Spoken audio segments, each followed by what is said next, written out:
maalmihii madooba ee soo maray Soomaalida ku nool caasimadda waddanka ee Sweden ee Stockholm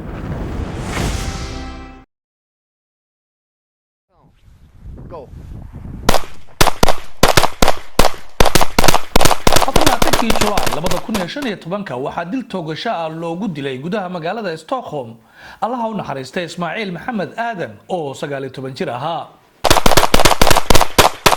25 July isla sanadka 2015 habeenun kadib waxaa isla toogasho loogu dilay gudaha magaalada Stockholm Allaha u naxariistay Maslax Xasan Warsame oo 17 jir ahaa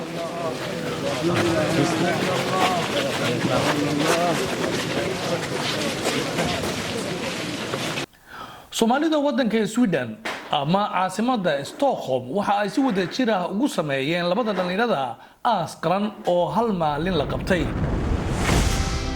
sidee looga dareemay dhacdadan guud ahaan waddanka Sweden maxaa sababay dilalkan ay la kulmaan dhalinyaradii mustaqbalka ee Soomaaliyeed maxaa lagaga hortagi karaa dhacdooyinkan sii kordhaya marba mar ka dambaysa ee ay la kulmayaan dhalinyarada Soomaaliyeed oo ku nool wadamada Western-ka waxaa noo muuqda iyagana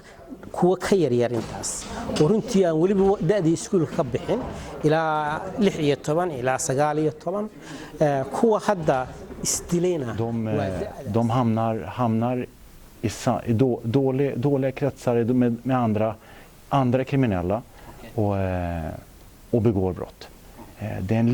liten kärna bland alla de positiva människorna och ungdomarna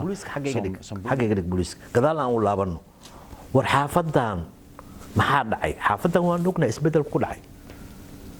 waxa ku dhacay bulsho isbedel bulshadeed ka dhacay in sharciga xirtaraarnay waxaan sharcigoodii wax gudban yihiin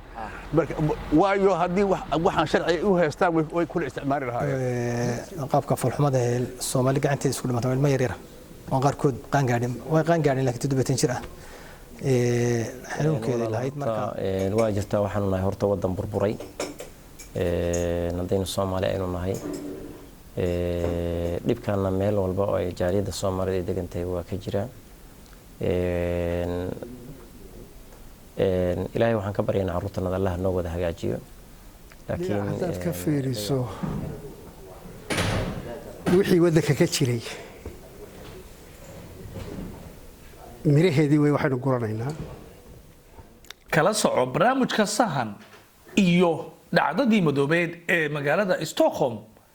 Kalsan TV Gordon